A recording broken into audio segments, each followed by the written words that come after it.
बच्चों एक बार फिर से स्वागत है आपका फ्री स्टडी की इस नई वीडियो में।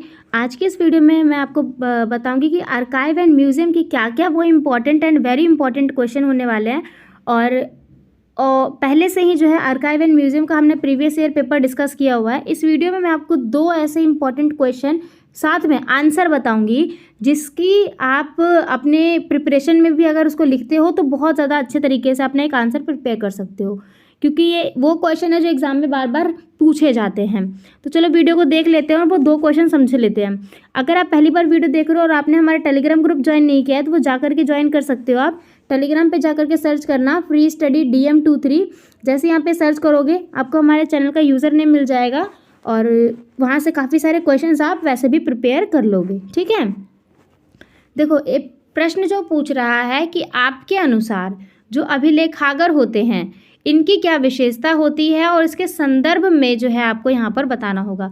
यानी बेसिकली पूरे क्वेश्चन में आपको पूरा अभिलेखागार बताना और उसकी विशेषता, और कुछ नहीं बोला है, क्वेश्चन को सिर्फ घुमा रखा है। अभिलेखागार क्या होती है ये बता देना, इसकी क्या क्या विशेषता होती है आप ये बता देना। क्वेश्चन को लिखोगे कैसे ये देखो। सबसे पहले पूरे क्वेश्चन को 3 ही पार्ट में डिवाइड करना होता है। सबसे पहले उसका इंट्रो दोगे, जिसके बारे में वो पूछ रहा है उसकी बना दो भूमिका, फिर बना दो उसकी बॉडी, और फिर एक लिख दो छोटा सा कंक्लूजन। कंक्लूजन हमेशा आपको अपने अकॉर्डिंग और अपनी समझ के हिसाब से लिखना है। अगर मैं भूमिका लिखूँ तो इसमें अभिलेखागार के बारे में पूछ रहा तो अभिलेखागार इसका हो गया मेन कंटेंट। ठीक है, तो अभिलेखागार के बारे में आप लिखना कि अभिलेखागार क्या होते हैं। तो अभिलेखागारों से अभिप्राय उस स्थानों से है जहाँ सार्वजनिक अभिलेख अभिलेख संग्रहित किए जाते हैं, यानी कि इकट्ठा करके अभिलेख रखे जाते हैं। जिस जगह पर छोटे छोटे अभिलेख रखे जाते हैं उसको क्या बोलते हैं, अभिलेखागार। ऐतिहासिक अभिलेखों के संग्रह करने का जो स्थान है या फिर पुरालेख भवन है जहाँ पुरानी व अतीत की अलग अलग सभ्यताओं का दोबारा से अध्ययन करके उनको पुनर्जीवित करके आने वाली पीढ़ी यानी कि भावी पीढ़ी के लिए जो विशेष स्थान होता है उसी को क्या कहते हैं, अभिलेखागार। ठीक है ना।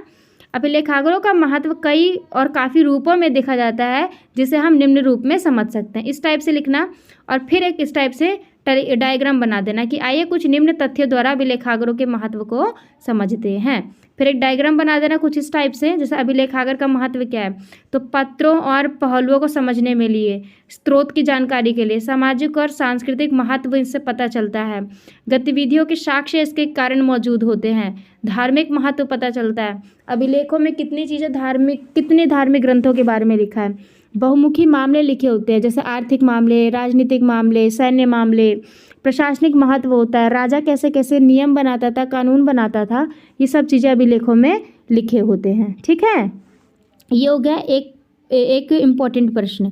एक और प्रश्न जो है वो पूछा जाता है आपसे संग्रहालय से। ये आर्काइव एंड म्यूजियम वाले बच्चों के लिए यूनिट 2 से ये प्रश्न आता है, सॉरी यूनिट 1 से ही आता है। संग्रहालयों के कार्यों के संदर्भ में उनकी संकलन और प्रलेखन की नीतियों को बताना है। सिंपल सा क्वेश्चन बोला है, सीधा आप संग्रहालय के बारे में बता देना और कैसे कैसे होते हैं ये। संग्रहालय को इंग्लिश में कहते हैं म्यूजियम। ठीक है, तो म्यूजियम जो है वो एक ग्रीक भाषा का शब्द है जिसका हिंदी रूपांतरण होता है संग्रहालय।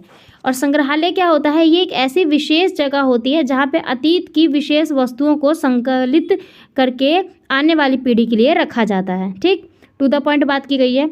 मोटे तौर पर ये बहुउद्देशीय और बहु अनुशासनात्मक संग्रहालय होते हैं जिसमें कला, पुरातत्व, विज्ञान, प्रौद्योगिकी, अलग अलग श्रेणी के जो है सामान रखे जाते हैं। अभिलेखागारों की मुख्य भूमिका कई रूपों में। अब इसकी भूमिका कैसे लिखोगे, कुछ इस टाइप से।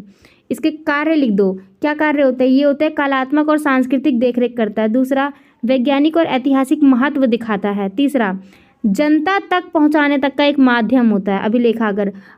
संग्रहालय, तो संग्रहालय होते हैं आज के टाइम पे भी म्यूज़ियम है, हमें म्यूज़ियम की मदद से ही पता चला, हम उसको सही में देख पाए कि पुराने लोग कैसे दिखते थे, आदि मानव कैसे दिखते थे। अभी भी कोई जानवर जिनकी प्रजाति खत्म होने वाली है उनको म्यूज़ियम में रखा जाता है ताकि उसको देखा जाए। ठीक है, शिक्षित जनता को शिक्षित करने के लिए, जनता को अधिक से अधिक जानकारी देने के लिए संरक्षित और एकत्रित कार्य करते हैं, इसीलिए भी हमें संग्रहालय की ज़रूरत है। सांस्कृतिक विरासत इससे हमारी बची रहती है, संरक्षित रहती है।